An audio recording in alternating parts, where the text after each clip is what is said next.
Troopers and grinders. Hank the Tank and Vinny the Guinea are going over some last minute thoughts on UFC 322. I went over a bunch in the preview and picks already, but I'm ready to just get my ass kicked by Vinny the Guinea because if both of us did the same show, I think one of us would get so heated that our head would literally swell to like that guy from Big Trouble Little China, just to get so fucking ginormous and blubberous that he fucking explodes in a pile of steaming guts. Yeah, like, one of us got hemorrhaged. like Arnold's fucking head in Total Recall when it gets on Mars. His eyes are like popping out of his head. Oh no, that was like the bad guy that he fought. That was like the antagonist, and then he goes. It's been so long. Yeah, true. I was a kid. Or just any of Indiana Jones villains. It's beautiful. Ah! That guy who like drowns in his own like claymation. You know, or maybe that old guy in the third movie who's like, Right. Yeah. So funny. Yeah, it'd get bad, but that's why we're only doing it for 30 minutes. We're only doing it for a half-hour show, you guys. But we had so many conversations about the main card that I feel like we got to settle our differences live on stream, and then maybe just do some riffing in between and actually not do that at all. But we're gonna do it anyway. Yeah, we got a damn good show for y'all. It's a damn good show, pal. It's such good shit, pal. It's the granddaddy of them all. UFC 322. Yeah, who will survive, pal? Will it be Hulk Hogan or The Undertaker and Yokozuna? Dude, have you ever watched the Hodge twins before on YouTube? The Hodge twins? They're like two black twins, but like yeah, I they think I talk know. about black fatigue. Black fatigue? Is it? Dude, I gotta send you these videos, bro. They make videos about black fatigue and they rip on black people. They're more racist than any white person I've ever met. It's so funny. So is that just fatigue of black culture, people, politics, interactions? They post videos of black people like in grocery stores, like throwing fits and like, who does this? No, white people don't do this. Only black. This is only us. They don't. Like, it's so funny, dude. Yeah. And they start off every show. They're like, we got a damn good show for y'all. It's so funny. Yeah.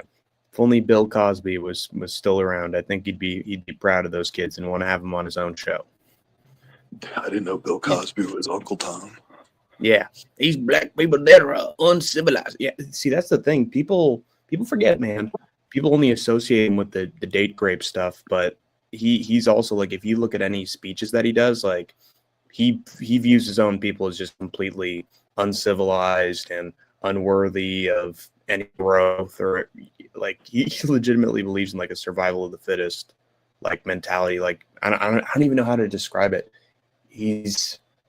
He just hates everything about it, about black culture. That's why the Cosby Show was so generic, why it appealed to like the entire country.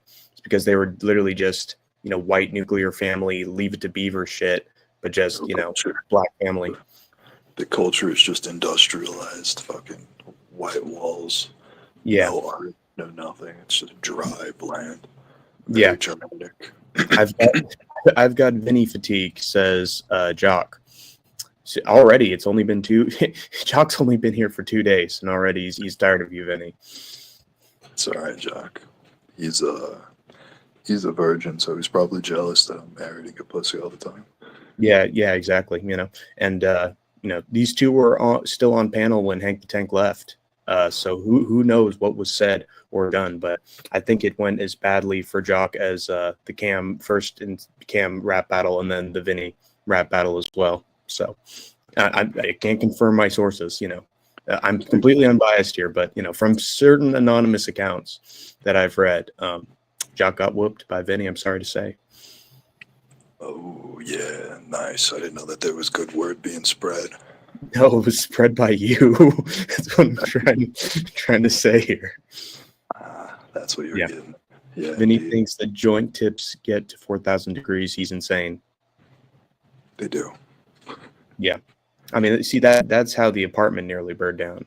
is from a joint that was just left, near a plant and set the whole thing ablaze. Dude, I gave my wife 2 trays, right? Like 2 trays to like eat on that were plastic, and she put them in the oven thinking that they were metal, and then left the oven on for a day and a half. Oh, that's nice. So basically pulled a Carmi bear, just, shit, and then passed out, and then what do you know? Right. Yeah. I mean, you can't leave things on. You can't leave things on the stove, can't, leave the stove on. So anything involving a stove or fire, you can't do anything with that. Leave it Only around. you can burn your house down. Oh. And brought to you by the National Park Service. Making people set their fire places on fire subconsciously since the 1940s. All right. Let's see. Smokey, we're gonna die in this park, boo. We gotta get out of here. Why do you think they call me Smokey Boo Boo? I'm always lighting up my Cubans. Oops, I dropped it right near that bird sanctuary. Oh, it went up in flames. Only I could have protected forest fires if I was a little more careful. Smokey, this isn't an ad. You literally just set that entire ecosystem on fire. It wasn't a prop. Oh, well, better look next time. And then he eats the entire camera crew because he's a bear. Why do you think they always call me Boo? Because I'm fucking afraid. Yeah. Gee, Yogi, they call me Boo Boo because my Smokey's always giving me boo boos when he tries to eat me, Yogi. Hey, Boo Boo, you'd sure make a nice picnic basket. Help us, Ranger. Get us out of here, Ranger. Vinny, Boo, we gotta get out of here. We're gonna die in this park, Boo. I may look like a bear, but I'm really just a human in a bear outfit. That's an actual creature right there, Boo Boo. I'm scared. Smarter than the average bear. I'm smarter than the average bear because I'm not actually a bear. Vinny, do you still bloodlet? Asks Jock. Yeah, I just did it last weekend. Nice. Hank, why did Boo Boo sound like steak? Well, it's because a cat likes food too, Ren. Oh, gee, Ren. Can we keep Smokey the bear? Why can't we, Ren? He's not hurting anybody. He's just eating everybody within his eyesight. That's not a problem, is it? Oh, fuck, I meant Ren. Oh. You idiot. How could you mistake 2 characters that are so different? How could you do this to me? The pets are eating themselves. Forget the Haitians. Now the pets are doing it to themselves. They're eating the Wrens. They're eating the Stimpies. They are eating the Stimpies. Just like they're the Manted Man from Ren and Stimpy, right? We like the Manted Man. Sammy Manted. What a great guy. Ate people's brains. Can you believe that? Ate the heads off of his own wife and children. Can you believe that? And we like him, right? Speaking of heads, I'm officially gay now. It's out. Yeah. Good old Willie Clinton. Big fan of the Willie. Big Bubba. That's what they call him in Mar-a-Lago. Big Bubba. I'm a big fan. I'm a big fan of Bubba Watson, and I had a 3-way with Bubba Clinton and Bubba Watson. It was on the golf course, and everybody saw it, but luckily for us, nobody took pictures, right? Putin got a hold of our pictures, and he said, "Why can't I join?" And I said, "Putin, you got to fly all the way over to Alaska if you want to do that." And he said, "It's not worth the airfare, and we don't like that." What's up, Hank? Do you know what's happening with the Mecca? I do know, in fact, what is happening with the Mecca. Yes, I know what's happening with the Mecca. Well, I'm Kim Hassel. He's helping out with the port. He's making sure that everything runs smoothly. Yeah. Here I can share around what took place. So, I mean, if I share screenshots from your messaging me, do you think that would get me in trouble, or would it be no big deal? Dude, it's no big deal. Okay. Let me. It's ETA, remember? He's not fine. ETA rock. Don't trust nobody. Nobody. Nobody. Anybody. is going to step up to the clown show and is going to do a parody of the clown while he's gone. You're fired. You're fired. All right. So let me actually do it. Can I do it horizontally? No, I can't. This is shit. Give me 1 second. All right. So, God, it's so tiny. So there's a twist in the game. Apparently, one person failed. I don't know how that works at all. But I guess someone failed to put in their picks. My bet's on Freakzilla, since he ended up in the non-immune group of the mecha at the very bottom. So, which tells me that he was instantly just put in last place. Although I saw an account named Freakzilla with the picks for Bonfim versus Brown. So I'm wondering how they would fail with that in any way, which is just weird. So apparently everybody's on the bottom, but me and Larry, it was confirmed, and I'm going to show photographic proof of this because I had, Vinny and I were going back and forth on picks, and I said, well, I got Highlander, and he was like, we don't know that. It's still not official. Well, there it is. Highlander, fucking shit. Wait, I'm the lander. Wait, no, there it is. Where are you? Fuck. Congrats, dude. Good shit, Hank. Good shit. Yeah, Highlanders, Hank and Larry. So Good there you stuff. go. Dude, you beasted it. Wait a minute. Hold on. I need more photographic proof. Wait, where is it?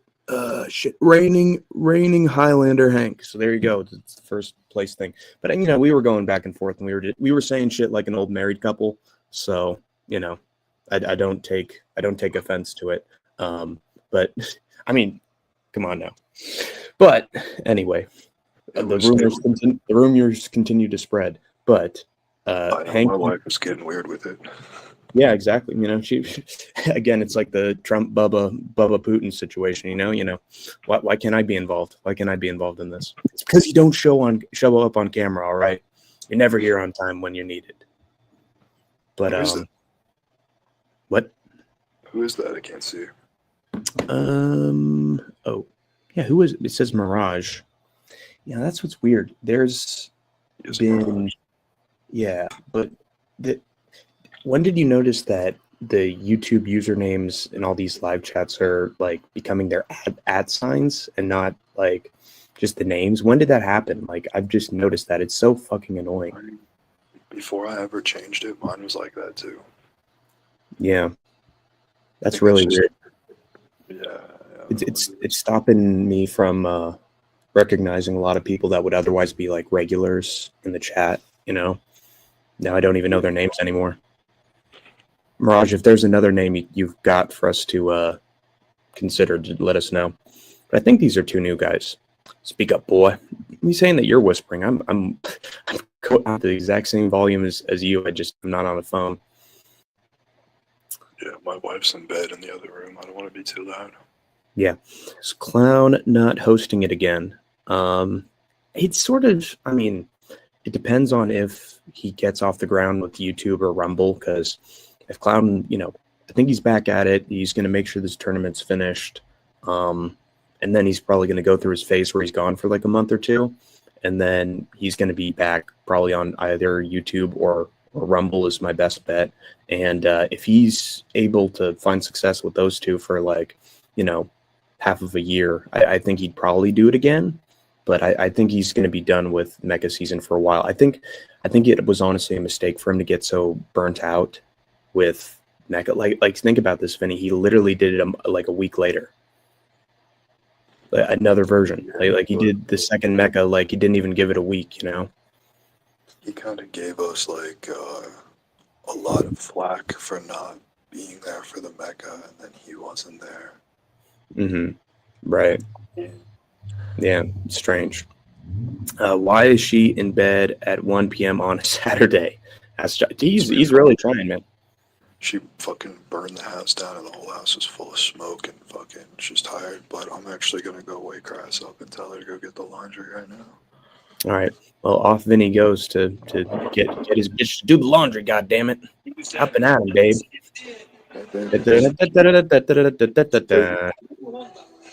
She get the laundry. You should get the laundry. Mm-hmm. Strictly. We're good. So basically, keeping on reading. So Larry got Silver Highlander. If we retain our like top 3 spots for this week, I don't know what it is. I don't know if it's this week's points or like a combination of last week and this week. I think that's what it is. But either way, if we get in the top 3 in whatever criteria he assigns this, then we still get to make our cuts as Highlanders, but and we're still immune because we get immunity for this week guaranteed because we are the 2 Highlanders for last week.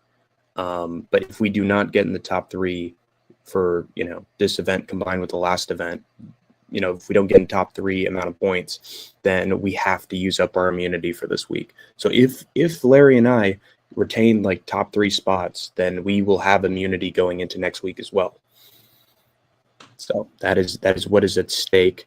As for the ones who did not get Highlander and Silver Highlander, they're in the non-immunity game standings. So it's useless. Well, I mean, I'm not a clown right now, so it's Can you read out the leaderboard?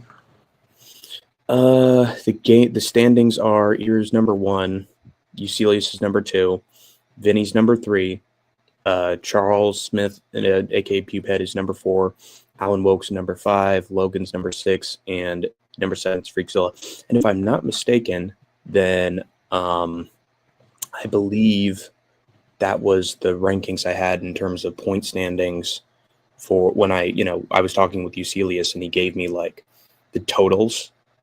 I think that's correct. I think that is accurate for the number of points. I think Vinny would have been safe regardless, but unfortunately somebody, I guess, failed. Dude, it's so weird because me and you had the exact same number of picks correct, but you so fucking weird. Yeah, well, I mean, victory is a good one. Like, if you get a fight completely perfect, that's like an entire new fight correct. If Better? doing her thing. Sorry, dude. What'd you say? Do it again.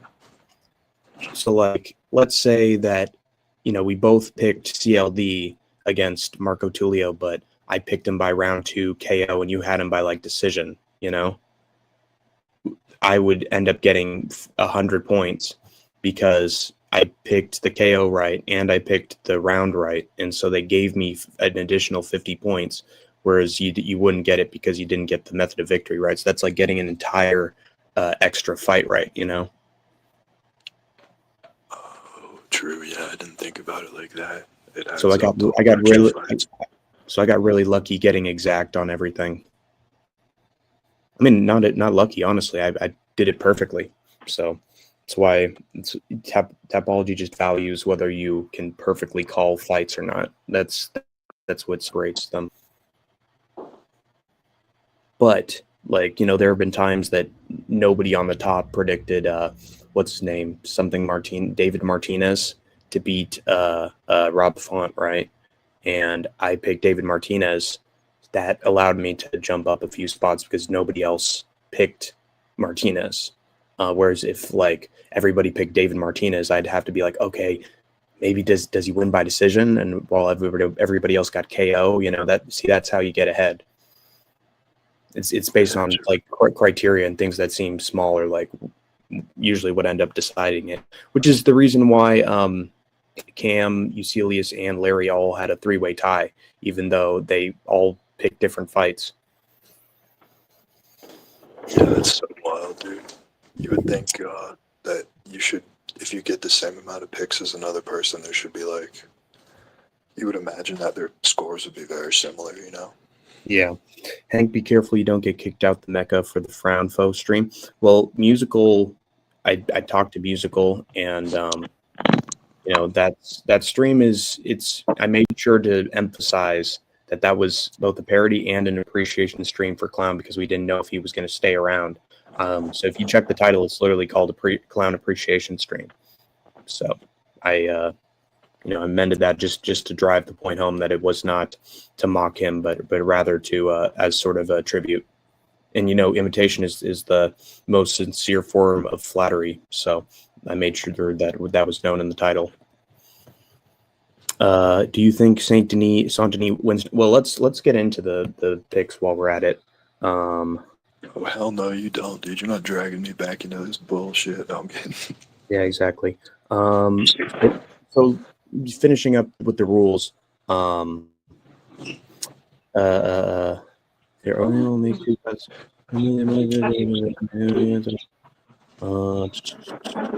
So basically, the ones who are non-immune, the ones who are not immune are getting into the top. Ones who are not immune, if they get into the top three for non-immune standings, or just in general top three in terms of combined predictions for this card and last card, if they get top three, highest amount of points, they are safe. But if we, the Highlanders, get into the top three, then we are immune for the next week as well. So it's basically a battle for immunity in the top three, and then the rest who don't get in the top three are done. Well, I mean, it's going to be sorted out until one person's left, I believe, up for elimination. Yes. So if anybody gets into the top three, they are safe for next week and will get a guaranteed ticket to the finale. And anybody who is not in the top three, aside from the Highlanders, are up for elimination. That's basically how it works. And probably the most convoluted shit I've ever had to discuss in my fucking life on stream, but that's how it works. Mecca. It's the Mecca. All right, let's talk about Benoit. Right. Let's get to the fight. So there's Benoit Saint Denis against Beneil Dariush, and I am picking Benoit Saint Denis while Vinny is picking Dariush. My reasoning was that Beneil Dariush's chin has gotten to the point where he's getting dropped by sort of non-strikers like Renato Moicano, whereas BSD,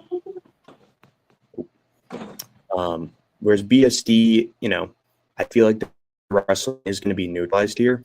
If anything, I do think that Beneil Dariush should be the one getting takedowns, but I don't think that Beneil Dariush is so dominant a wrestler that he can keep Benoit Saint-Denis down for very long. I think he can find ways to get back up to his feet. And then in the exchanges, I do think there's a really good chance that Benoit is able to catch Beneil Dariush with like a right hand or a left hand.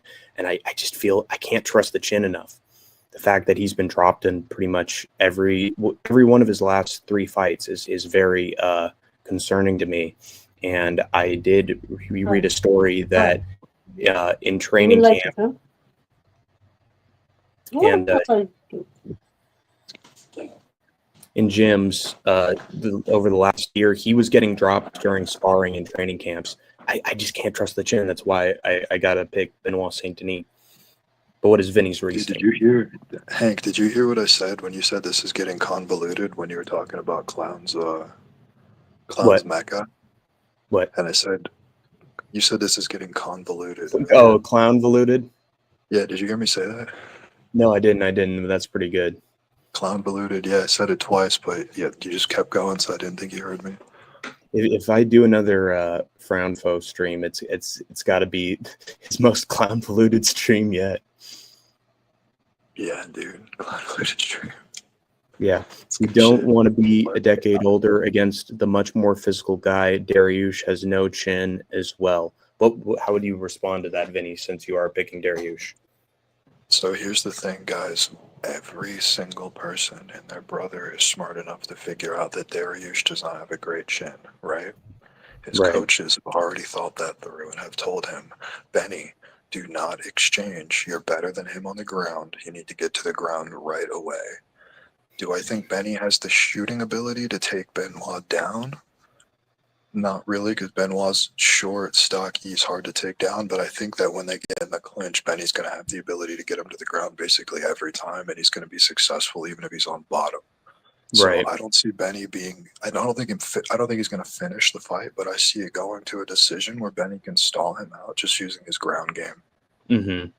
It's true. See, where I disagree is I don't think he can do it long enough to the point that he can like swing 2 rounds or like leave any chance. Like I don't think it's going to be one of those where Benoit gets up in the final 10 seconds of the round and it doesn't matter because Beneil had him down for long. I think it's more of he got him down for like a minute. And then finally, Benoit was able to scramble in the right way and muscled himself up because there is an age gap here. So I think it will be sort of harder for Beneil than Moicano to keep him down. Like he couldn't keep Moicano down for very long either.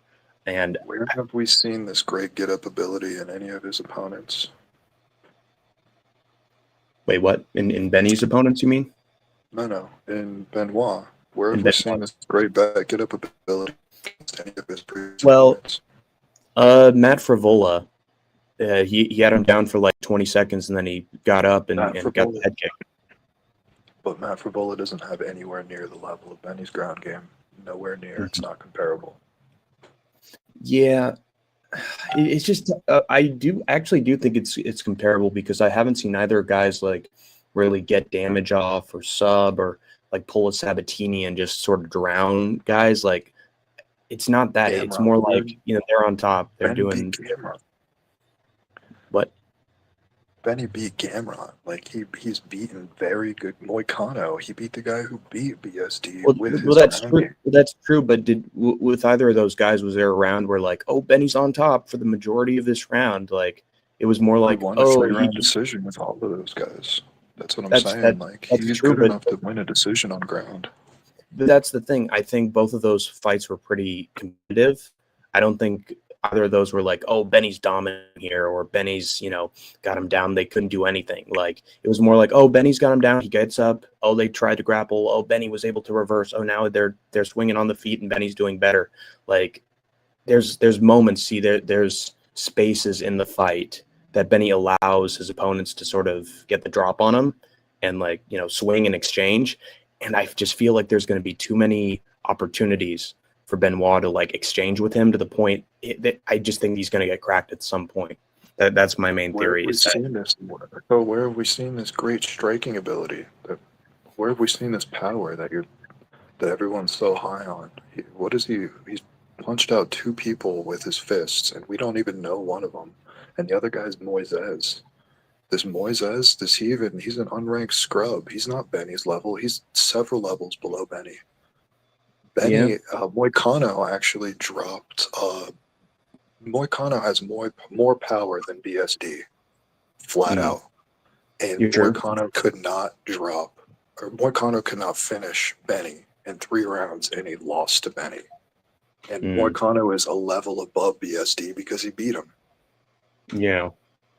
But the thing is, I feel like Benoit, even if he doesn't finish him immediately, he's got a style where he can just keep going and keep going and keep going. Like I could even see him dropping Benny like twice, like dropping him once and then the second time sort of puts him out, because people forget he went against Moicano. Like he was still up and he was still swinging with him. Even when he endured damage for like 4.5 minutes and his face was a bloody mess, he still won that second round against Moicano, like against Beneil, who I guarantee wouldn't do that much damage to Benoit on top. Like I feel like Benoit would still have cardio in the second and third round, like enough to like make it competitive and exchange to the point he could find something. I hope he will, but I think Benny's going to be able to smother him rather easily, and that's the thing. We've never really seen Benoit. So Benoit on the come up was a different Benoit than what we're seeing now. I don't know if you've noticed, but he has slowed down dramatically in his last couple of fights. Have you seen that? Benoit? You told me that he fights underwater. He used to be a lightning fast killer, and now he's half the speed. It's interesting. Maybe he's just fighting. Maybe he looks slower against. Maybe he looks slower against younger guys. I don't think Beneil is that fast either, though. I think he's mostly good at just wrestling and doing grappling exchanges, but on the feet, I don't know. He used to be able to get perfect counter strikes. Now I just don't think he can anymore, honestly. But he's got that. So Benoit's a very straightforward military guy, and he's going to know how to deal with a boxing style. You know, there's three different. You have like Mhm. Mexican and cross stance and Philly shell. He's going to know how to deal with like traditional boxing styles. But Benil doesn't have a style. He's literally. It almost looks like he's drunk out there fighting. He doesn't even know what he's going to do next. I think Right. Benil has a better shot at knocking out BSD than BSD Benil. Dude, Benil's a level above BSD. And Volcano Yeah, fight proved that. yeah, but you gotta drop Moicano if you think you can drop BSD, right? I mean, like No, Drew Dober, Moicano's way better than BSD. They're not. Moicano's twice the fighter BSD is, bro. yeah, but Jalen Turner was able to knock down Moicano, right? I mean, in his featherweight bouts, like pretty much every opponent was able to knock him down. Um, but I don't know where I'm going with this. Well, But Jalen Turner is a freak for the division. I mean, he's got crazy power and reach. If you get hit by yeah, a clean shot by him, it's out. I mean, I don't yeah. blame Moicano for that. Jalen I Turner mean, has the capability to be a I guess champion. I'll counter with aside from like Benoit's early fights and maybe Dustin Poirier, like who else as of late has been able to really get their boxing off on Benoit? Whoa. Kyle Propolek. Yeah, I mean he got him with some nice counters, but he was also beating up Drew Dober. I mean he dropped Dober. I'd say that BSD was able to get him out of there a lot faster than Dober was. He dominated him in the let's first round. As far as he hit let's just flush, I agree to guess. disagree. Yeah. That Just person agree needs to to disagree. Next interrupting. fight, dude. Oh my god. Kyle What? Dude, Benoit has looked so shitty since that Kyle Propolek fight. I can't get it out of my mind. Yeah. I mean, he looked pretty good against Mauricio Hoofy, right? Yeah, but I knew he was gonna do that because he has better ground game. And this is the same thing that I'm calling Benny to do against fucking Benoit because Benny has better ground game. Yeah. I don't know. Wrestler, dude. I just think it's tough. I just think there's too many opportunities for that chin to get hurt, and chins are hard to recover. I think he's still the So, same. guys, His chin's the same one that got knocked out by Armin out of nowhere in like round one. okay, well, I'm gonna clear it up right now.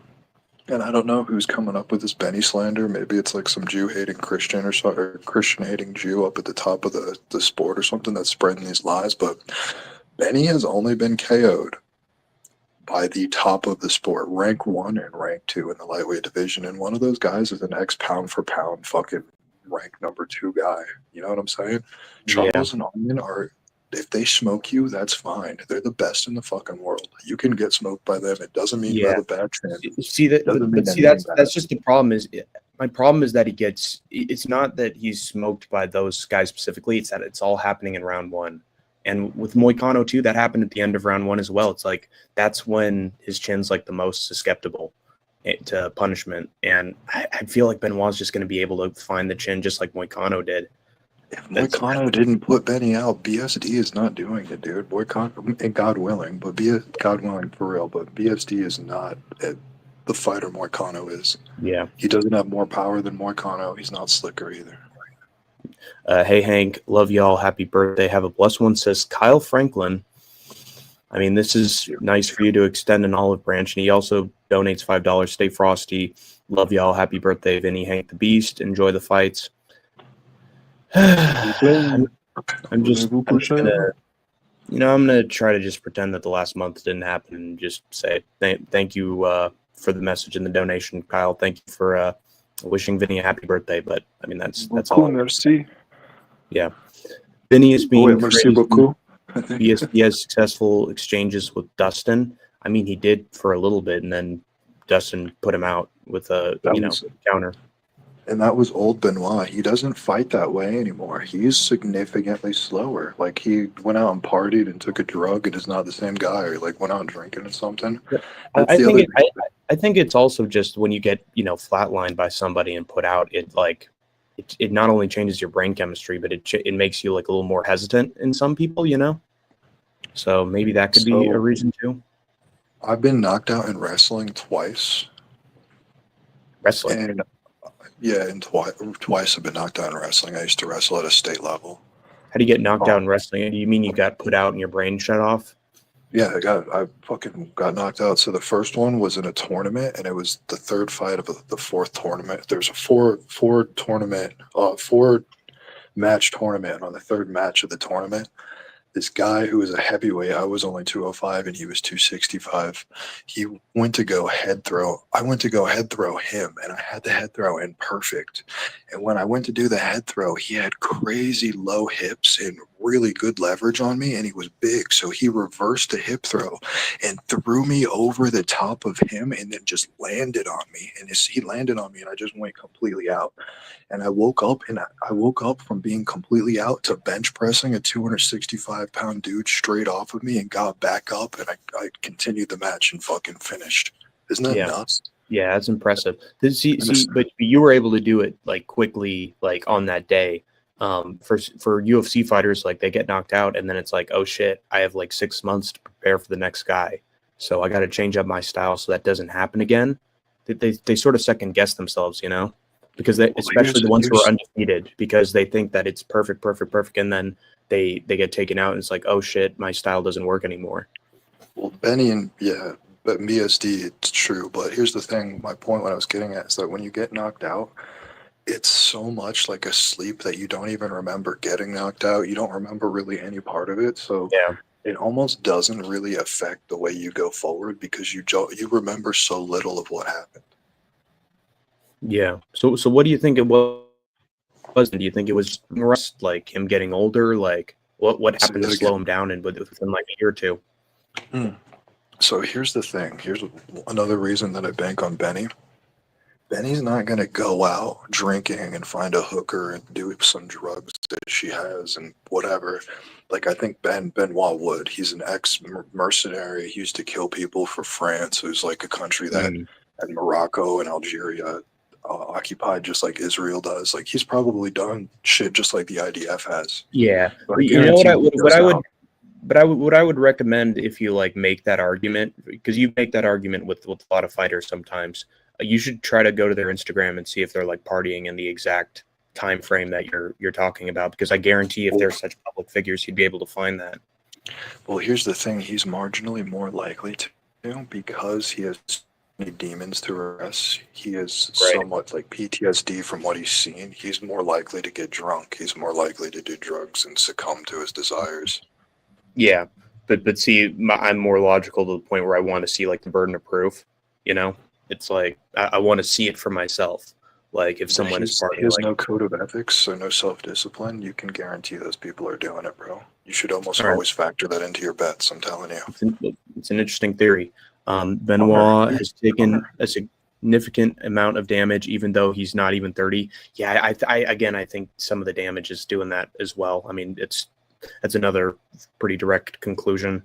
Has Benny ever taken damage like Benoit? No. He's been knocked out quickly, and to Vinny's point, like bloodied. Yeah, I haven't either. That's what I'm saying. Benny's fine, dude. He's a good pick. Yeah. Cheddarhead would be so mad that you're not picking Benny, dude. He'd be in here steamrolling you for not picking him. I picked him against Moicano, so he can give me my props for that. Moicano, plus, dude. I mean, fucking, Packer football is around. Just enjoy the freaking game. Go over to the Green Bay Stadium or something, Cheddarhead. Leave me alone. That BSD fight went too perfect for Moik. I don't think that happens again if that fight gets made 5 times. And again, like, we saw with Moicano, he can be a finisher. He finished Jalen Turner. He subs, Brad Tavares. He or what was his name? I forget what it was. Some guy whose like name started with a B. Who did he sub? Like it's the one where he did the Moicano want money, my brother. Who was that guy? Oh, I know who you're talking about. What the fuck? Damn, I was just looking at his schedule too. I know exactly who you're talking about. That's so weird. I don't know, dude. I stayed up all night working. Now I'm here. Some random lightweight Brad Riddell. That's it. Yeah, Brad Riddell. Yeah. But Moicano, we see that when he gets people down, like most of the time, unless you're Drew Dober, he finishes them. Whereas, like with Benny, it's like oh, he's smothering him. He's doing great control. He's getting a few shots off, and then he gets up. So I don't think he can replicate what Moicano did. Is my theory, and I think it's been proven by the last couple fights that Dariush just had. And I get it, Oliveira is very high level, but Moicano he just couldn't do anything on top. And honestly, he's never gotten a sub on or ground and pound on anybody. That's what I'm saying. I'm not expecting him to ground and pound BSD the way Moicano did. I'm expecting him to float around on top the way he did with Gamrot and simply extend the match by having control time. Yeah. Vive la France. Dun, dun, dun, dun, dun, dun. What do you think about that? I think Gamrot smokes BSD.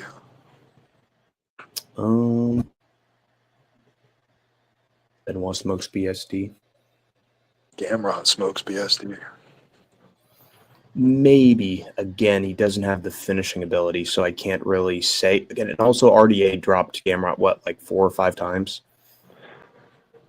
Well, yeah, but that's Hooker different. made it competitive too. I think Gamrot's overrated, honestly. Even Jalen Turner, he took him the distance, went to a split decision with him. I just can't trust him to maul anybody. Vive la France. I'm not saying maul. I think it's going to be a 29-28 decision where Benoit has a moment or two, but it's mostly Benny taking control on the ground. Yeah. I think his coaches are telling him to do just what I'm saying right now. Yeah. Has been versus never was. Wait a minute, what? That's true. That is what the fight boils down to. Vinny has aura until I remember he boofs coffee. What does that mean? I don't even take caffeine.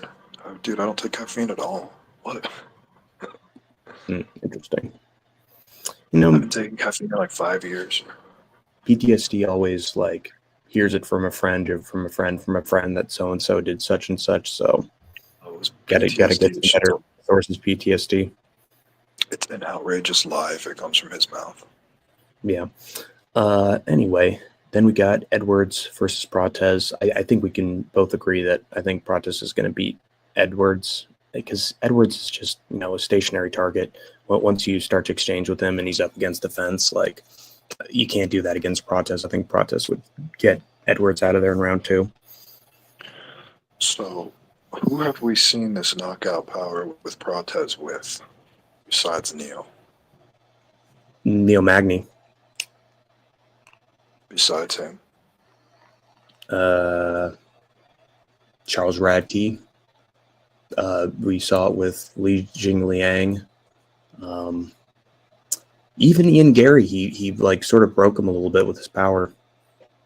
So we have all of these instances to believe in his power, right? Yeah. With proven names, 2 proven names, right? Yep. If you brought this to me with BSD, I'd be like, fuck yeah, Benny's cooked. But he does not have that, dude. He knocked out Frivola with a head kick because Frivola was circling away into it. Mm-hmm. That's not scary power. Anybody can do that. It was a short little midget head kick, too. Yeah. The point is on that BSD fight, dude, he does not have the proven resume whatsoever. Benny's resume is gorgeous compared to his. Benny has way more experience. He's the better pick. And we're picking Prates now because he has this proven knockout power. I agree with you. Prates is a shoe-in to win this fight. Leon's checked out. He doesn't really want to be there. Mm-hmm. What I will say is, again, I just think it's strange that Armin got him out of there in round 1 with just a little right hook around. Do you remember the time? Do you remember the time period? Because think about this, but apply that same logic. Who has Armin finished on the feet besides Benny? But you got to remember the time period that it happened in. It wasn't at a random time. So Charles, who has good knockout power, had just knocked out Benny. And Charles was going to get a title shot because it was a round 1 KO. Armin had to do something equally as impressive in order to tie Charles and not get skipped up for the title shot. He had to force that KO. He had incentive to do it. There's a reason he tried super hard and he didn't in other fights. Right, but you don't think that part of that could have also been that sort of like Volkanovski had to go from Islam to Ilya. Benny had to go from Charles to Armin. Say the first part again. So Volk gets knocked out, and then he has to deal with another guy, and he gets knocked out 4 or 5 months later, whereas Benil gets knocked out by Charles, and then 5 or 6 months later, yet he goes against Armin, who knocks him out. Do you think that was really Armin being able to do it, or was it that he was skeptical and so more likely to get knocked out? I do believe that early was susceptibility, and I think that Armin was kind of gifted that KO. Do I think that's going to affect Benny right now, going forward? Yeah, against heavier hitters than Benoit. Mhm. But I think that he doesn't have a glass chin. He just got knocked out twice. It's not it doesn't mean anything bad about his chin or his head movement or his awareness. He got Yeah. knocked out against two great guys. Yeah, I just think that BSD is going to be in BSD is going to be in Benny's face at any, whenever they're on the feet and just swinging like a maniac. And I just think there's too much room for it. So, that's just the reason. Yeah, I think if he gets in Benny's face, he's going to get wrapped up real quick and taken to a place he doesn't want to be and drown there. We'll see. I'd be happy for Benny if he did win either way. I take Who doesn't like Benny, dude? Take 300 mgs of caffeine a day with kratom, and Vinny hates that. Oh God! If you look up studies right now, they actually do brain scans, encephalographs of people before and after caffeine. After caffeine, because it's such a vasoconstrictor, you get 50% less brain activity on caffeine because you get 50% less blood flow. It's bad for you. That's why you get a headache when you try to quit. You get addicted to it. Not good. Everything's a drug. People forget, man. Vinny heats up his dabs way too. Okay, here we go again. Li Jingliang. Oh yeah, there we go. Okay, so I think we both agree that who's never taken a dab in his life. Yeah, I think we both agree that Prates is going to find the knockout on Leon. His heart's not in it. Whenever he hates being the nail, and if you're the nail at all against Prates, you're going to get slept. Well, here's the thing. Can we think about this really quick? Leon did really good against Usman in the rematch, and even in the first fight, the very first fight, he proved that he has good ground game.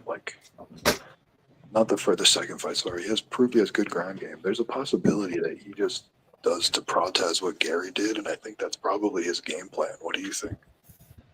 That is his game plan, but again, Leon isn't.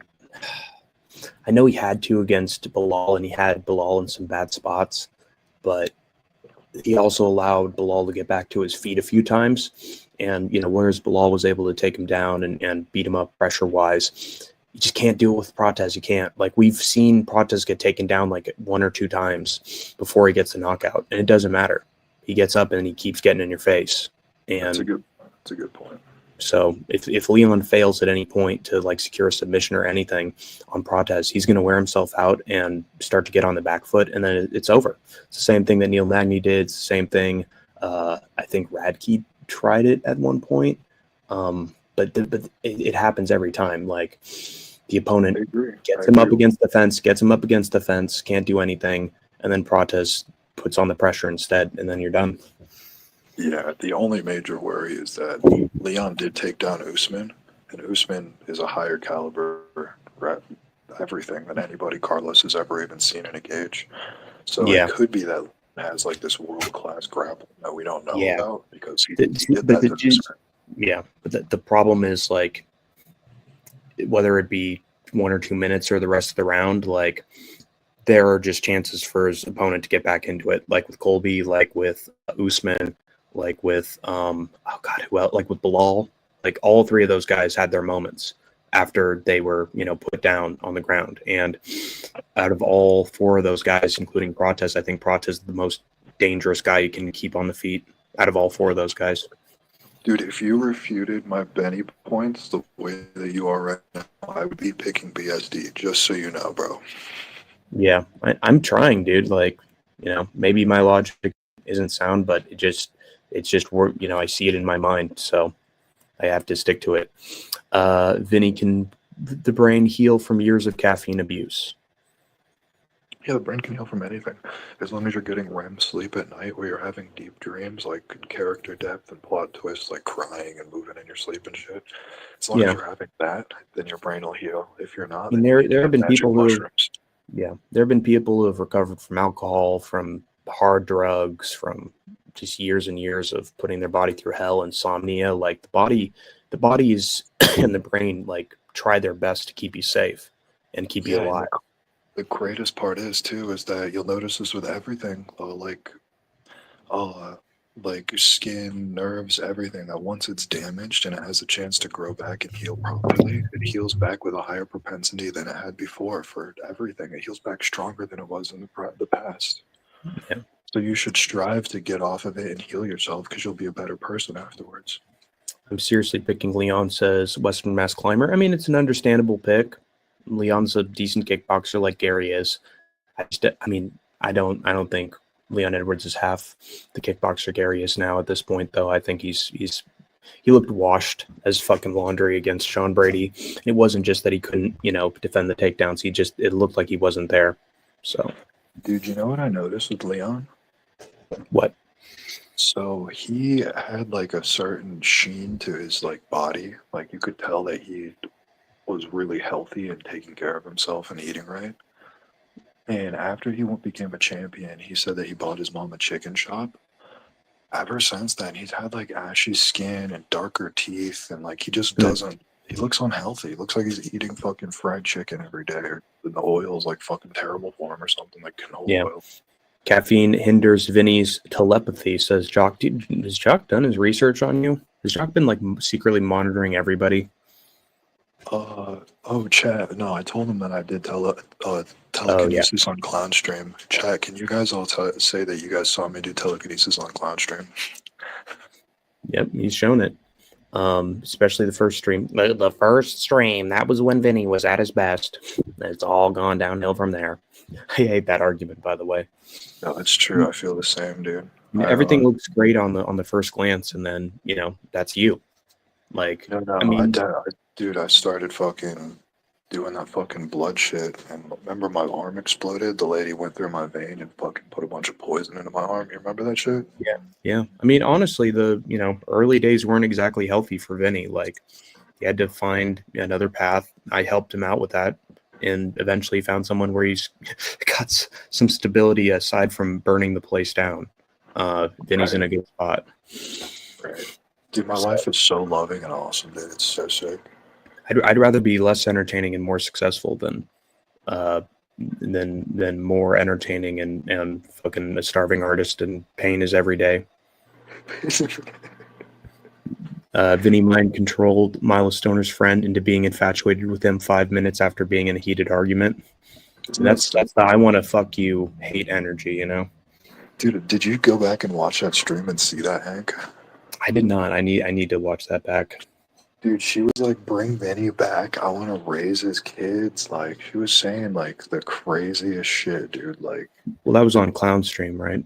Yeah, dude. Like, she was saying stuff. It sounded like she was saying she wanted to fuck me and stuff, but she was like muffling it. Like, dude, you could tell she was saying some crazy shit. If only Jimmy the Drunk made good clips of Clown and some of the more entertaining stuff that happens on stream, rather than Clown, he cries about not having enough viewers, or somebody reveals a shocking secret about Clown's love life. Like, Jimmy the Drunk, you're a shit clipper.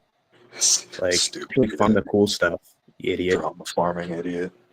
Yeah, dude, you missed it on Mila's Clown Show. I did a rap battle.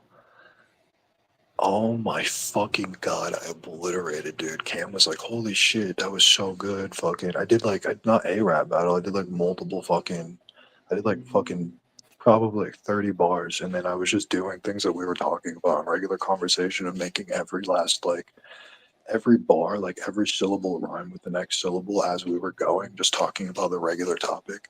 And Cam was like, holy shit, even when you said you stopped doing it, it's still rhyming.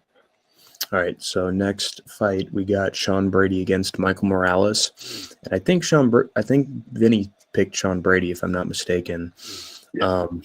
But I'm going with Michael Morales just because I think Morales is super fucking strong. I know Vinny has asked about where he got his judo from. But from what I've heard from different people, he was raised in MMA from a young age. He did study judo, and also I want to mention that before he was this big scary striker on the feet. Like, if you look at Michael Morales' last 7 fights, how are the majority of those fights being won by decision? And why? Because Morales took all those dudes down over and over and over again. So before he was knocking out dudes, he was a wrestler. He was primarily getting his wins through the wrestling, and he started to adapt the power and put the knockouts together since. But he has that wrestling background. And I think if Gilbert Burns can get up over and over again from Sean Brady's attempts to get him down, I think Morales is way bigger than Burns. I think he's way stronger than Burns. He just rips people off of him, Michael Morales, because he's just so tall and he's got an insane frame. He's not going to be one of those tall dudes that's he does nothing on his back. He's going to be fucking kicking and screaming and fucking muscling his way out of that position every second of the way. And I think because of that, again, it's one of those fights where if you leave any room for him, he is going to hurt you. So I just don't trust Sean Brady to just treat Michael Morales like Leon Edwards. I think it's going to be really much harder for him than we think it will be. So who has Michael Morales shown this wrestling pedigree against? Let me take a look. That's what I'm saying. They're not memorable. No. Hold on. Nobody like Brady. I'm not. I can't. Retired Burns is not a good win. Hold on. Yep. If you don't retired Burns, it isn't a good win. You could say the same for Sean Brady, right? You could say the same thing against Kelvin Gastelum. You could say the same thing against washed Leon Edwards. No, Burns is actually washed. He's legitimately washed. Everybody knows he's retired. So he took down Jake Matthews. I actually think is impressive since Jake gets a lot of his offense in through the wrestling. Jake's champion level, dude. He's so good. Yeah. He did it against Veretennikov in 2021 when Veretennikov was actually a prospect. Trevin Giles, he knocked out. That's actually pretty good. Neil Magny, he did knock down Neil Magny, but then what did he do? He got riding him out on Neil Magny and got the finish that way. And then Gilbert Burns, did he take down Gilbert a few times, or was he just knocking him down? He was getting taken down by Gilbert. Yeah, I think that he has the wrestling background to not be a victim down there, and because of that, I think there's room for him to attack. He's just so big. If there's any space, he's gonna throw wild looping shots at range, and Brady's gonna have no answer for it. Bilal was beating him up. Here's the problem. There's a big issue here. There's 2 big issues here. The first one is that there's only one place in the world where you can go to high school and get wrestling, and that's America. Sean Brady has that, plus ADCC level BJJ. So he has a fantastic on-the-ground pedigree, right?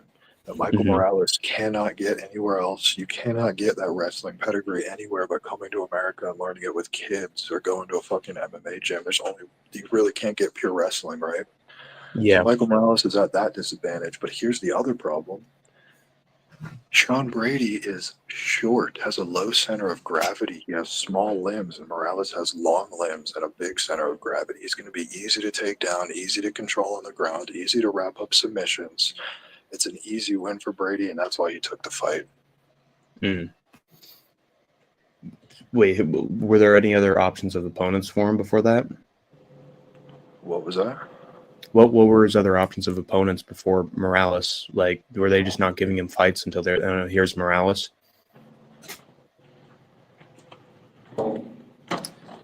See, here's my counter argument. There are some Brady said sometimes. Brady said and I betted that the only fighter that was available was Morales. So there's the only one there. There you go. I still think Morales is not an easy win for him. And I want to mention that think about sometimes it doesn't matter what the experience gap is when you have a physicality that cancels out someone else's wrestling ability. Think about Aljamain Sterling versus Sean O'Malley. Like he got O'Malley down like a few times, but for the most part it was like O'Malley's defending this well. O'Malley's kicking him off of him. Like in no world should O'Malley have been like any good wrestling defense against Aljamain Sterling, but he was. And I think it was because he was tall and lanky. Don't count that performance. You know that they forced that after Aljamain had a. Do you remember they forced that fight and put it together when he was injured? And Yeah, but I mean, you remember that they were trying to make Sean O'Malley win. So he probably got paid off. It was probably a fixed fight. Don't count that, dude. I mean, I can't prove for sure that was a fixed fight. Don't count it. I think it was definitely bad for Aljo, but remember Aljo even was complaining that they forced him into a fight when he wasn't ready for one. He said he was injured. He just got out of a nasty fight before that. Yeah, that was on short notice, but I don't know. I do think. I mean, think of like Edwards did have a wrestling background, but again, Edwards is washed. He wasn't in his prime. He didn't have momentum. Burns is mid, and he was able to get JDM down to be fair, but again, it's just not in a good place. He's not in his prime. None of those guys that Sean Brady was able to smother were in their primes. I feel like Michael Morales is on the way up as the first guy with momentum that he's dealt with in a while. And like, who else had momentum before that? Bilal. Yeah, but that was a different Sean Brady. Sean Brady, now that he's got his nose fixed, is a different fighter. That was after the Bilal fight.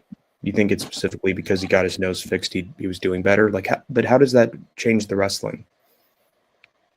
Because you have a higher amount of airflow. So if you have one nostril closed or partially closed, then you're going to get less oxygen to your brain and blood and muscles. You're going to be less of a person. Yeah. So you think this is going to go like BSD versus Hoofy, where like because Hoofy's tall, he just can't do anything?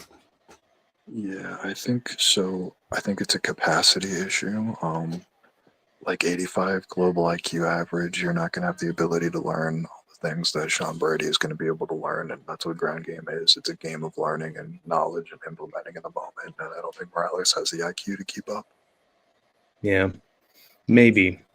I don't know. I think the just his size and his strength, I think that could get him out of some bad spots. But maybe you're right. Maybe he slows down and loses energy as the fight goes on. Maybe he gasses. There is a real possibility of that. I just think a lot of it's going to be like Brady trying to get him up against the fence, and like against Magny, like he just pushes him off and just basically does some judo shit, because he is trained in judo, so he can fight the hands if they're up against the fence. I think that might be the one instance where like it might be hard for Brady to get him down. If he like takes him down in the middle of the canvas, yeah, I'm going to say he's in some trouble. But I do think Morales is pretty young and smart and has a lot of tools. If Morales gets taken down, it's because Brady bull rushes in, closes the gap, and wraps him up around the side of the cage and gets him to one knee while wrapped up. And here's the thing, the highest percent finish of what you could imagine for this fight is going to be a round one sub for Brady. Maybe. You got to think about when they're dry, he has those long limbs. Brady can get in there and get a sub off quick. That's the highest percent chance for this fight to finish.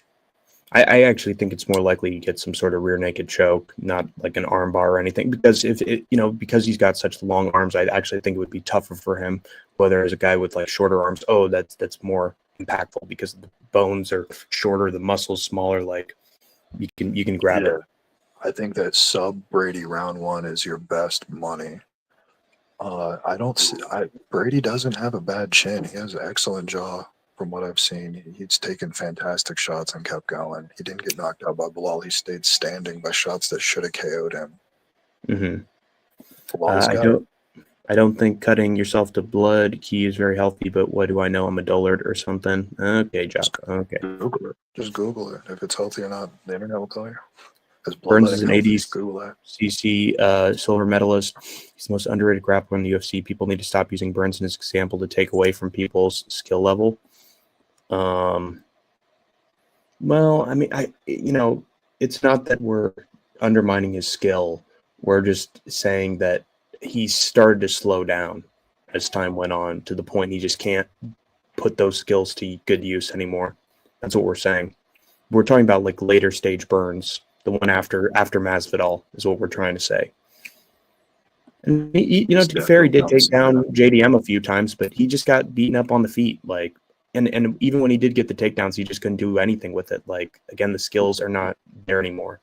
Taking down JDM is no accomplishment. He has a 60% takedown defense, and he has very narrow hips. And I didn't say very, I said very. He has like gay hips. Yeah, Like he's but he easy to wasn't take even able down. to get the close to a sub attempt either. So No, Morales, Burns is checked out on his way out, and you can yeah, tell he's taken too much damage.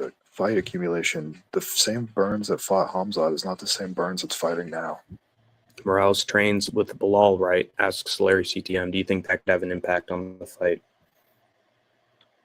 So unless Bilal is able to yell in his language, tell him what to do, I don't think it's going to matter all that much. I think that he's Also, going to learn. also to be fair, Bilal was never the best counter wrestler. Like Leon was able to get him on his back, locking in sub attempts, got him on bottom, elbowing the shit out of him. Like he wouldn't be Countered that all good of for. Brady's wrestling perfectly. Well, oh yeah, that's right. That's what I'm Yeah, okay, saying. maybe it would be good. I think that would help him then. It would help for sure, but I think that Bilal would have to plug a controller into Morales' ass and control him for it to Yeah, make much of a difference. I just think Morales being younger and having insane strength, I think that would be a different kind of opponent he's dealing with. And, Where have we God, seen this insane? I can't help but think about Burns just being able to just sort of muscle his way up. Like Brady never being able to really get him down. Like he's always Dude, just getting up. Like that was washed Burns. Brady's a good pick, bud. Yeah, it might be a good pick, but no, I just think Michael has a lot of potential. All right, UFC flyweight championship. Valentina Shevchenko taking on Weili Zhang. Vinny wanted to pick Weili Zhang, but then Firasaw told him to switch. I am not a Muslim man, so sticking to my atheist communist China pick of Weili Zhang because the great emperor demands that she slaughters the enemies and take India. Oh my god, dude, that's so fun. Dude, I had my wife doing the Zig Heil like 2 hours ago. She was doing this and with her chest, we were Wonderful. doing this.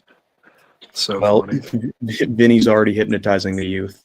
He wants the Vinler youth as part of his new campaign. Been my youth. Yeah, exactly. But I just think Shevchenko, like people are pretending like because this is Weili Zhang going up a weight class that Shevchenko is so much bigger than her. She's only an inch bigger than her. And actually, if I'm not mistaken, wasn't Tatiana Suarez taller than Valentina Shevchenko against Weili Zhang? I don't know. I'm gonna have to look that up. But you 'Cause can't rely on the UFC height stats. So here's the issue: is who is Weili fought that could stay on the outside and poke and prod to a decision as well as Valentina? I think the closest she got to that was Yan Xiaonan, and she was getting dropped like 2 to 3 times and still managed to win that fight, which is great, and pretty much finished her in round 1 as well. Yeah, but if Yan Xiaonan is fucking dropping you multiple times, what's Valentina gonna do to you? I don't know if she's gonna really do anything. Like she was only able to drop Fiora once. Did she ever drop Grasso? No, and she got. No, she never dropped Grasso. And That's she's the a reason I midget, wanted and to she was pick in Weili. perfect range, and she couldn't do it. Yeah, I think Weili beats Grasso is the issue, but I think that Valentina's gonna have a better night. Okay, so Oh yeah, dude. You know what, dude? Here's the thing: the most acidic race of all the humans are Asians. The most acidic gender are female. So she's the most acidic human you can be, which means she's gonna have unstable neurochemistry. She's actually more prone to having a bad night, like not being able to sleep the night all right, before than other I people. figured it out. So Valentina is the exact same height that Tatiana was. Dude, that's actually. I mean, if that's actually the case, I mean, I can't be sure. Of course, the UFC lies about stats, but if she is the same height and she's like trying to implement the game plan of just taking Weili down, like that's not going to work. That is not going to work out because Zhang is able to muscle her way and reverse every position there. She looked perfect. She's not going to. Her plan is going to be to try to do what Rose did to Whaley. That fucking perfect flush head kick, nice and early. That's what Valentina's going to be trying to line up the entire time, is a Leon-esque head kick. Yeah, but she's not. I don't think she's going to be able to get it. Personally, I think she saw Rose get it's it, been and she's so really going long. to It's try. been so long since she's even attempted or landed flush with one of those. I haven't seen her do it in forever.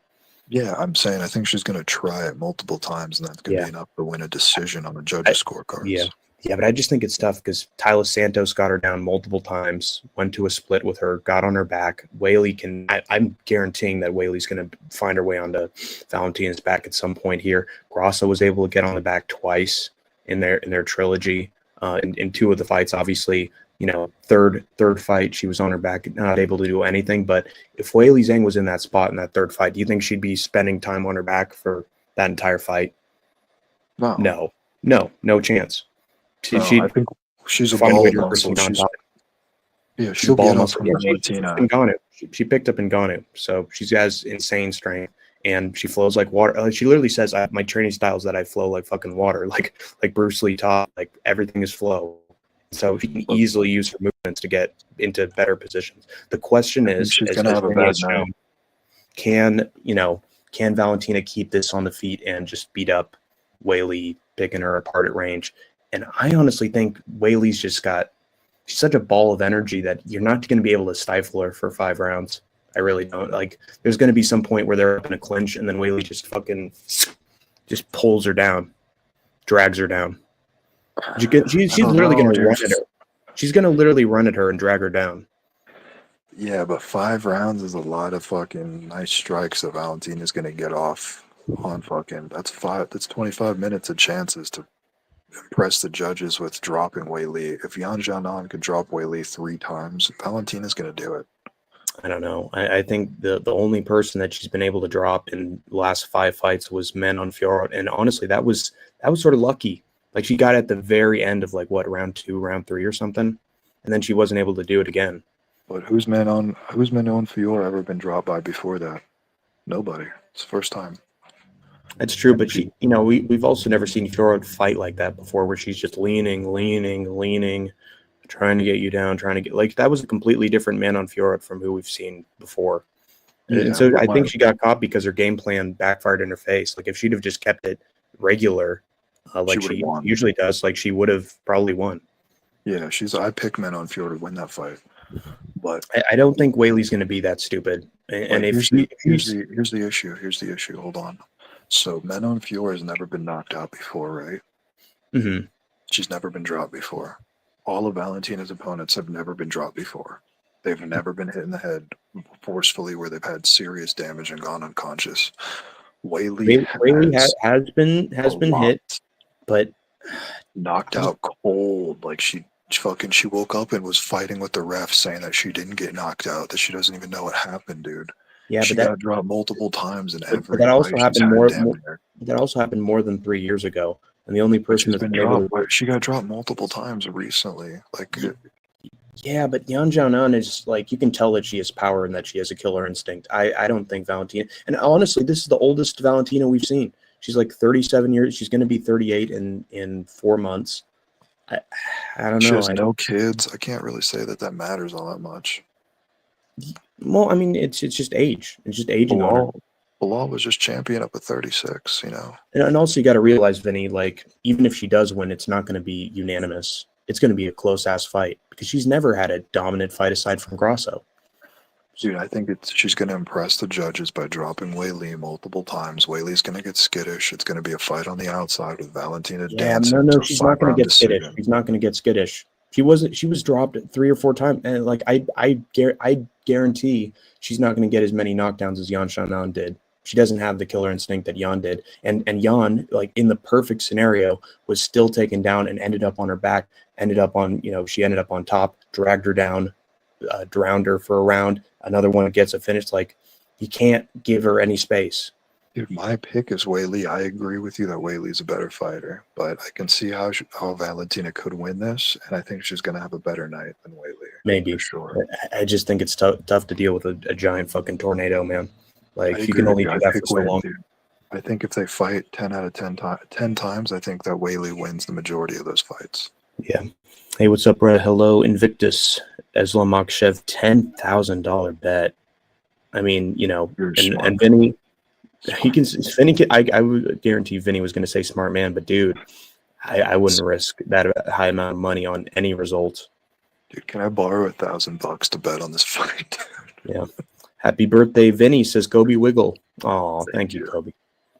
See, Kobe's a good guy. I really hate the people that go after Kobe Wiggle and try to find some way to, make him look like a freak or some just awful thing. Like Kobe Wiggle's a kind-hearted dude with literally a Wiggles YouTube channel who just plays Roblox online. Leave him alone. Dude, he's the most wholesome person since Andrew B left. He's the most wholesome person in our community. Exactly. So if you're messing with Kobe, I got a serious issue with you. Yeah, dude. He's beloved around these parts. It's a made man. Exactly. And guess what? He has more subscribers to the YouTube channel than me. People want to just say, "Oh, just some fringe freak niche YouTuber." He's been more successful with his channel than both of us combined. So best shut your mouth about Kobe Wiggle. Dude's got more subs and views than you. Anyway, just had to get that across. Tired of it. Jack Della Maddalena against Islam Makhachev is the big one. And this is probably the one we disagree about the most. Because Vinny thinks that it's going to be like a quick round 1, round 2 sub. And if I did pick Islam, I would probably pick him that way, honestly. But that Dustin Poirier fight has me thinking that even in bad positions, JDM's going to get up. Dustin Poirier? You mean like the best fighter in the world, basically? Yeah, but let's think talk about about it, JDM's close decisions. What are JDM's close but decisions to the best fighter in the world? Think about this. Charles Oliveira, when did he sub Dustin Poirier? 3rd round. 2nd round. When did Was Khabib? it? Yeah, it was. I mean, I can check it, but I'm pretty sure. Thought it was 3rd for sure, dude. This.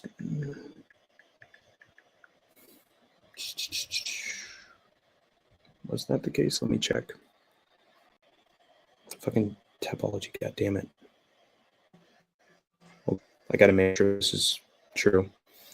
All right, here we go. Okay, against Oliveira. Where is that fight? Just ask okay, AI. Oh yeah, okay. So it was one. Okay, Vinny's right. It was 1 minute. 1 minute into round 3. Yep, he did it a little faster than Khabib did. I believe Khabib also got him out in there in round 3, right? 2nd round. No, that was also round 3. Khabib got him out of there 2 minutes into round 3. Should you check it? I trust you. No, Here. yeah, I trust you, dude. I trust you. I'm tired right So now. Probably both of those were round 3. To be fair, there was a lot of chances for Islam to do it quicker, but he just couldn't do it. Like he was on the back. Dustin Poirier was like, fighting to get back up, but he had him laid out. And with Islam, like when even in bad positions, like he can get the sub on you. He couldn't do it even when he was in good positions. Even against Volk, when he had the back and the body triangle, like he couldn't get the rear naked choke. And it's almost like he needs weird positions to get the submissions more than he does like just conventional style, And I feel like against JDM, if he gets him down in like a conventional way and like has the back or is on top and just full mount, I feel like JDM is going to be able to wriggle his way out. Because the thing is, that's all he trains in. It's what I heard from people. He doesn't really train that much in the stand-up game. He trains in the grappling and the scrambles and get-up ability because he knows that that's the caliber of opponent and style that he's dealing with now. And yes, and Anakin and Vinny have told me profusely that he has had close decisions with mediocre opponents, and there have been wrestlers that have gotten him down for much longer, but I've seen him against better wrestlers than the mediocre ones, and the fact that he's had like near perfect performances or insanely impressive performances against those guys in terms of the get up ability tells me that he's trained it like over and over again since those bad fights. And that's why I sort of cancel out like, oh, what about the bad competition? Like sometimes you lose to a really bad guy and you're just like, fuck, I need to train in this and improve this. And I think he's shown improvement in that aspect of his game more than any other aspect of the game, even his striking. Like I don't think he cares as much about his striking anymore. I actually think he cares about like, I need to be an anti-wrestler. And he showed basically that for 5 rounds against Bilal. And I just think he's got a lot of things going for him. And you know, Volk was smaller, lower center of gravity. That's why Islam couldn't take him out. And I thought, you know, against guys his own size, like he'd, you know, just maul them. But Dustin was, I mean, was he a little bit taller than Islam or was he a little shorter than him? He had reach and height on Islam. Reach and height on Islam. See, that tells me that frame of fighter is a little more difficult for him than someone like, you know, a Moicano or and then Volk the second time, that was on short notice. We just haven't seen him in that many fights against guys his own height with a full training camp, like ready to go. Like it's just weird. Like I like Islam and I think he is a killer, but there aren't enough normal fights aside from maybe the Dustin one to tell me that like he does this to guys his own height. And the ones that he did get nasty finishes against were on short notice. Well, that's the thing. If you look at the people that JDM has had close decisions with and the people Islam's had close decisions with, they're really different in skill gap. You know what I'm saying? Like pound for pound, number one. Bulk. Yeah. And if you're going to a decision with an unranked scrub, Islam has one of the nastiest Darce chokes I've ever seen in my entire life. I've never seen. See, I think that if he does sub JDM, that's how he's going to do it. He's going to do it with that Darce choke. I don't think so. I think that he's going to have him up against the cage and JDM on one knee, and I think he's going to slip in a katagatame. And then a what? So katagatame, it's like a Darce, but it's a judo Darce from standing where you slip in the shoulder. I mean, you can do it on the ground too. It's like a head and arm choke triangle. But I think he's going to hit it when Jack is on his knees up against the cage because that's the most likely position that Jack's going to be in. I've seen Jack's training since Craig Jones keeps posting all their training online like a fucking idiot. If you watch the way that they're training Jack to circle around the outside. And when you do that, you pin yourself up against the cage frequently in a fight. So I think it's going I think Islam's going to get him in the clinch up against the cage, wrap him up, get him on one knee, and the katagatame is going to be right there for him. And if not, if he gets him to the ground, he's going to hit him with a Darce, head and arm triangle. It's going to be done round one when they're dry. Yeah. Do you think there's a chance that JDM can stand up from those positions? Do you think there are ways to get out of positions like that? So JDM hasn't shown get-up ability against anybody Islam's level, so I'm not even going to consider it. He's a 60% takedown defense, which means against way lesser opponents. Like Kevin Holland took him down, just so you know. I mean, it's bad. We got to get to some common ground here where we realize Islam's going to be able to do what he wants to Jack on the ground and get him there when he wants to. Jack has to I will concede that there's a very high possibility that he takes him down. What I saw against Gilbert Burns, you know that he had one broken arm at the end of the third round, right? Did you see the way he was spinning out of that when he was just on his back, just literally fucking like a breakdance move, spun his way and like flipped himself over to get back up with a broken arm? Islam's going to be able to float through that, and it's not going to be. You think he's going to match that same amount of sprawling? 100 times over, I think. 10 out of 10 times, Islam beats him standing and on the ground. Islam has more knockout power than Jack. I don't know where people think Jack has crazy KO power. He doesn't. Islam has better KO power and better crisper striking. I think if JDM were to finish Islam, it wouldn't be like, oh, one big punch, down he goes. It would be like having him cornered up against the fence, like teeing off. Who's even dropped Islam? Who's dropped him? I mean, Martin's a million years ago. Can't count that. It was like his debut, basically. Who's Yeah, dropped Islam? Nobody. Better fighters can't do it. I think if he did get Islam out of there, it would be if he beat him, it would be by decision or late finish, like round 4, round 5. Um, I'm not sure. It's weird because he is a weight class lower, so I'm wondering if the power, if he's dealt with someone with as much power as JDM before that, like Dustin, maybe. So Charles Moicano was sort of making him sort of skittish a little bit early on in that first round. Charles probably has the most power of anybody Islam's fought, and Charles has scary power. Let's not forget he's dropped monsters. Charles is not bad. Yeah, But Islam has proven to not only have a fantastic chin, but he has the best head movement in the game. He was the least hit person in the hardest division in the world. yeah. See, why I think JDM does really well on the feet is because I think he's way more accurate than both Dustin and Oliveira. Like because he makes it a scrap. Like he will exchange and land with combinations. Whereas Charles is like Yeah. jumping around, trying to hit a jump knee, trying to hit some sort of elbow.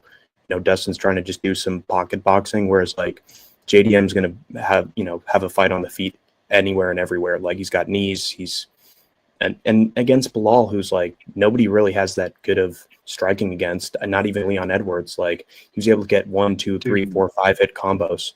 No. JDM, he throws two variations of two very simple combos, a 6-3-2 and a 7-2-3. That's an uppercut, a left hook, and then a cross.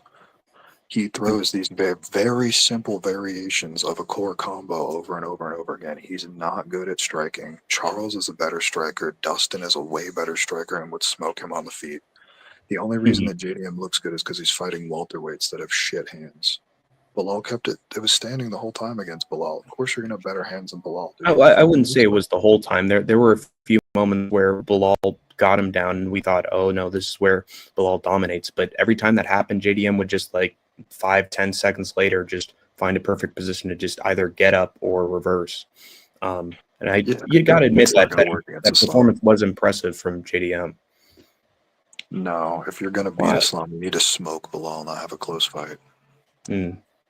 Yeah, that proved he wasn't Islam's level. If anything, that's why Islam's taking the fight, dude. Yeah, he's not stupid. He fights 170 people in the gym all the time. He knows where he stacks up. It could happen. But I will also mention that from what I heard from people, he is training with Volk for this. And Volk is, besides Dustin, was having a lot of success with the wrestling defense and on the feet was able to make it a fight. So do you think he's getting good pointers from Volk? No. So here's the thing. Islam beat Volk twice. And do you know who Islam's going to be training with? Bilal, who fought Jack and could tell him everything about Jack and the ins and outs. So Islam has a better camp. I don't think that'd be the best source he'd want to get for coaching, given that he lost to the guy. He didn't lose. I mean, the judges should have gave that fight to Bilal. You got to beat the champ to be the champ, and he didn't beat the champ. That was a scrap. That was a close fucking fight. If that was Strickland DDP, it goes to Strickland. We already saw that happen, where it was a super close fight. They just give it to the champ. That's how it goes. But the only reason Bilal's not champ is because the Palestine stuff. They gave that to DDP the first time. He did beat the champ the first time around. Oh yeah, because Sean Strickland has the problem with saying shit about gay people and all that stuff. That was a bad example. You got to be the champ to be the champ. It's a known thing, Yeah, I do think that Jack started to really turn it on from I think round 3 onwards. Honestly, even round 2 maybe. Like just on the feet there was the same thing about DDP though. Competition. You said that about DDP. Yeah. Do you? It's tough. I do think that JDM striking is different from Poirier's. I think Poirier's is pretty simple, like in the pocket, like 1-2, 1-2. I do think that JDM striking, even if Dustin is maybe more effective with it usually, I think JDM doesn't spam 1-2s.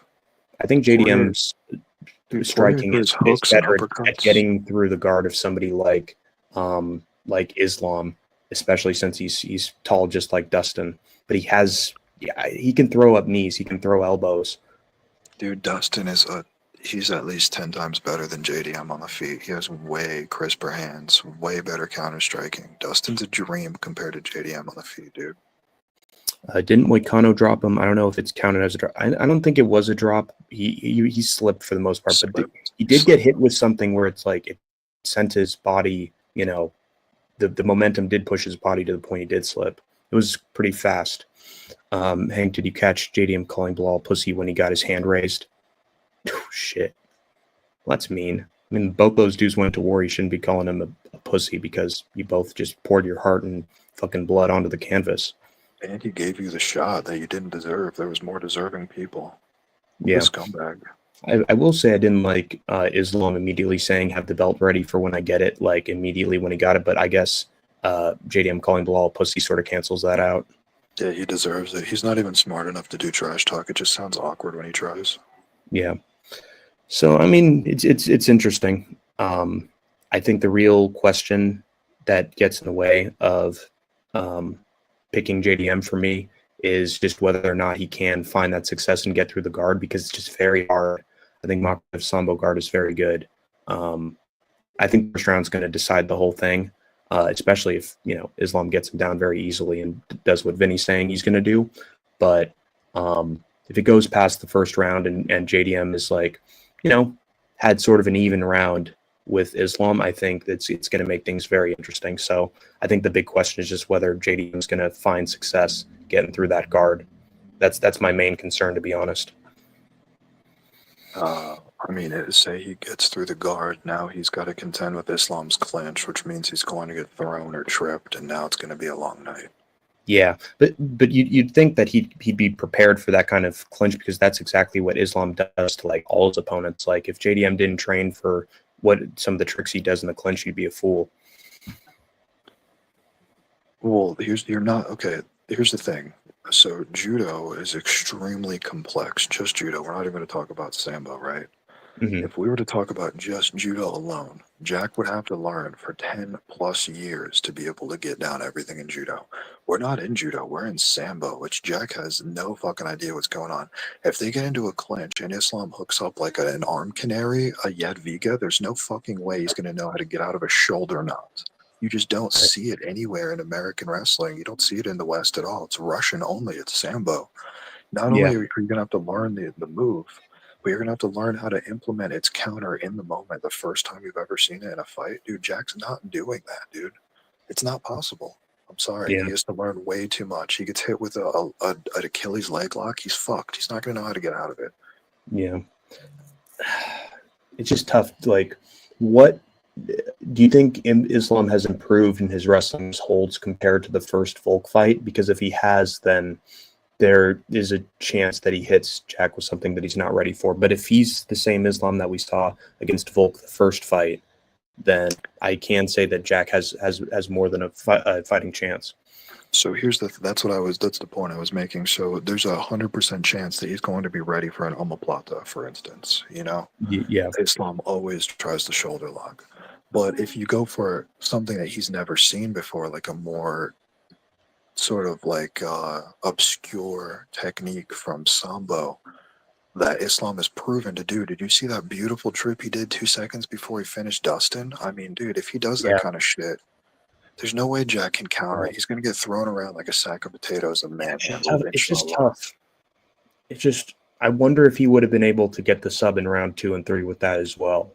Or if that was round 5 and Dustin was a little tired and both of them were, you know, were slowing down, and that's why he was able to get it. Because he, you know, how was he not able to do that in the early rounds, you know? He was. You got to remember that card was the biggest card stinker of the year. Islam had to save it with a good fight. If he went out there and sub Dustin like he did to Dan Hooker, then it would have just killed the card. He did the right thing. But you know, I actually have a counterpoint to that. You know, 311 was a huge card, and what people needed at that point was like, you know, oh, Moicano, he's in on short notice, big intrigue. Is he going to give, you know, Islam a fight? And, you know, what people wanted, which was a good fight, like, oh, Moicano did way better than we thought. Oh, man. Like, wouldn't Islam want to have that same narrative, or like, or why would it just be like, oh, I'm just taking care of this scrub on short notice, whatever? You know, I guarantee this was that it the was card supposed to be was. Islam Arman, you know, which was a great fight. Why wouldn't he want to have another good one? I guarantee that the card was very shitty going up until Islam's main event, and somebody came in the back and said, "Hey man, I'll give you a bonus if you keep this standing to give the crowd like what they paid their money for." And Islam's all right, I'll give you like 3 or 4 rounds of standing, and he just Yeah. finished it on demand. That's why I'm trying to tell you. If we go So back and watch the actually, Dustin I have a fight, question. What positions during that Dustin fight do you think he could have easily gotten Dustin out of there on the ground? Because he did get, you know, on his back, did so get on top. that So was what were the choke attempts that he could have done? that was the point I was rolling into. So if me and you go back and we watch the Islam Dustin fight, exchange for exchange, Islam not only dominated coming in to the exchange, like he would come in and throw a combo and everything would land. He would get hit with nothing and he would get straight into Dustin, get into the clinch and take him down and do whatever he wanted. Every single time. Every exchange is that way. If me and you watch it together, you'd be like, holy shit, I can't believe I saw this fight any other way. Islam did whatever he wanted to Dustin and was in full control. He took some damage, but that's going to happen when you're in there with Dustin Poirier. Of course, he's going to Yeah, throw an elbow or something at you. You yeah, can't avoid everything. yeah. See, I think the reason I doubt it is just because, and I get it with the betting scandal, but and Bulgarian, but I think for a lot of these big time fights, you know, the betting shit tends to happen, in my opinion, tends to get caught on the low level UFC fight night cards. I've rarely seen like an example of like a betting market like fixed outcome happening during a pay per view. And you know, you said Alex Magomed, and maybe there's a chance of that, but you know, don't you think one of those scandals would have come out for like the biggest shows? Like, why are No, it's these things corrupt. happening on Apex fight nights? It's corrupt as hell. I mean, it's so corrupt, dude. I guarantee it's all corrupt. There's no way that you can really. That's not really a good point, dude. It's all hush hush, corrupt bullshit. We saw boxing. The entire sport is nothing but corruption, and nobody's leaked anything. You know what I'm saying? Because it's Yeah. all big money involved. I One think last that point I want to make before we end the discussion. I think it has been a good discussion. Is another part of Volk training JDM is a counterpoint to him being able to get any of his offense in. I'd say out of anybody, Volkanovski's been the one who's been able to get through Islam's guard more than anyone. And like I'm just looking at his face in every single one of the fights. Like it's clear he was more marked up against Volk the first time than anyone else. Like I do think that Volk could train JDM in some of the tricks to getting through the guard. But another thing is that he is short, and maybe that that's was the reason that's why all he it was is. able to. That's all it is. It neutralized Islam's wrestling and takedowns, so it's not going to work for JDM. He's going to have a much I more will difficult say time. that JDM tends to duck down very often when he's swinging in order to both, you know, get some good angles on shots as well as like good wrestling defense in case someone shoots on him. Do you think he could like, you know, change his style a little bit to act like sort of the smaller guy coming in with uppercuts and hooks from sort of lower? Or do you think he has no choice but to be the taller guy? He needs to get really good at getting up and getting a good shot off on the break, like on the in between exchanges, like when Islam's coming at him, like diving for another takedown or something. He needs to get a knee up the middle, or he needs to get a good shot off the clinch, like a spinning elbow or something. That's his shot to get something off. I noticed that if you watched the Khabib and Dustin fight compared to the Islam and Dustin fight, Dustin actually was able to get up off bottom with a technique called the switch that Khabib blocked twice against Dustin, but Islam allowed him to get up with. So there's a Mm, possibility that Jack could use get ups and get up on Islam, because Islam has been proven to fail to stop get up attempts that grapplers his caliber should be able to stop. yeah, and So I I do think think he Jack can get probably up. trained for some of those. Yeah, it's just Yeah, whether or like not that him circling would get him in trouble. Yeah, he shouldn't be trying to circle on the outside. He should be really comfortable with doing like a hip heist, getting up off the ground, transitioning, moving away, and in that transition space, getting like a chin check. You know what I mean? He needs to get a good Yeah, check hook in the counter in that position where Islam's hands are down. He's going for a takedown and he's diving into the shot. right. Yeah, I But mean, I do it's think threading that the needle. also also It's not remember gonna. Vinny, when he got that knee on Gilbert Burns. Gilbert Burns did shoot in for the takedown at the same time that he threw that knee upwards. So there's a chance he That's could his have that shot. perfect timing. but it's not as likely. But I do think he does have the ability for that, and for that reason, I think he's got potential to win. But I would not be surprised at all if Islam got us up. In fact, I think that's the expected outcome. But I think this is someone with get-up ability that he hasn't dealt with since Dustin, and that's why I think it's going to be very close. The expected outcome for Islam's decision. But you're comparing Really? Dustin. You're acting like Dustin is like comparable to JDM in any capacity. Dustin is leagues ahead of JDM, and if you look at the people that JDM has struggled with, like Basil Hafez and Kevin Holland, which has all been within 2 years, they're nowhere near Dustin's caliber. Dustin smokes both of those people. The reason why I underrate him specifically in the wrestling aspect is just because there's been other fights with wrestlers where that's how he gets finished. You know, you take him down a few times, he just gives you the neck. I'm just shocked that he stayed in it so long, and despite sort of, honestly, that fight was sort of more short notice compared to other opponents, like, I mean, other than Volk, obviously, but he fought Islam like 2 or 3 months after that second fight. It was close. Islam called for Dustin. Yeah, I'm just sort of shocked that on like 2-3 months training camp he was able to do so well with the grappling. You know, it just was shocking me. And now JDM's dealing with like perfect teams with Volk, who took him all the way. Like, he's got so much more experience in training. He's like, the moment that Islam called him out, like, you'd think that he'd hit the gym and get ready for counter wrestling. Like, this is someone who's ready, like, beyond just, and Dustin on 2 months notice, you know? Dude, I don't know. When I saw Jack at the start of his camp, which was like, it wasn't the start of his camp. It was like 3 weeks ago. He looked swollen, puffy, unhealthy, like he'd been drinking and overeating. He looked like a fucking Goonies monster. He looked terrible. I've never seen anybody look that bad in the UFC. Ever. Maybe. I don't think he's in. I think he's in his shit. Dude, he's up shit creek without a paddle right now, and he doesn't realize it, I think. Hunter says happy birthday, Fishenzo, but then he's mentioning stuff from the past, which is mean. Thanks, Hunter. Appreciate it, dude. Yeah, I think that's gonna wrap it up. We've actually gone 1 hour and 41 minutes, which is pretty impressive. I wanted this thing to go 30 minutes. Fuck's sake. But that's gonna do it. I think we had actually a pretty decent debate about some of these fights. You know, do you think I gave you any counterpoints compared to IG chat? Do you think I had some good counterpoints for you? Was I not able to get one counterpoint across? Your supporting arguments for Leon were very good. Well, that's because we agree on it. With Morales, I think I also got you on the Morales points, and BSD one as well. I think I gave you some good points with Zhang Wei Li. Yeah.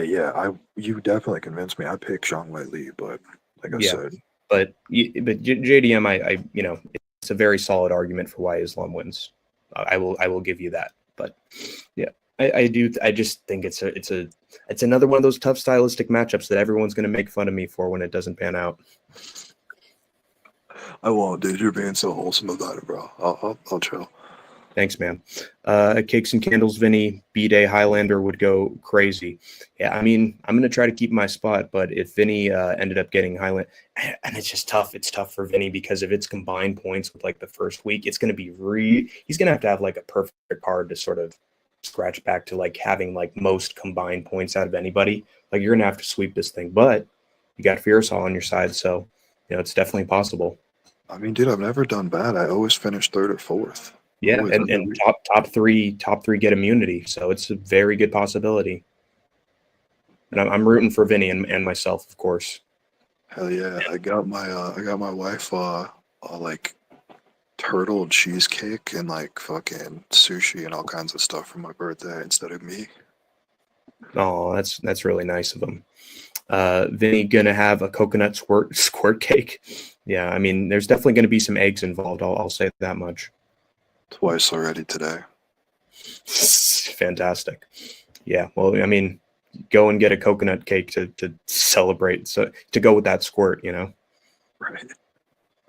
All right, I'm gonna head out. This is my gift to Vinny for his birthday. So happy birthday, Vinny! And you know, I had to give you something for your birthday. So on nearly 2-hour stream on a Saturday, that is an insane gift. So happy birthday, man! Appreciate you. And good luck with this card. I hope you don't get eliminated. And if I get Highlander, a bonus gift would be me sparing you over 3 other people. So Yeah, dude, you're a beast. I appreciate it, buddy. All right, man. Good right, luck well- today. well, thank you guys for watching. I've been Hank the Tank. That's the Guinea. You've been the Troopers and Grinders. And as always, you've escaped the war zone for now. And God, am I gonna get fucking killed this card? I think I'm gonna get killed. I'm gonna get real killed, just dead as a doornail. It's not gonna be good, man.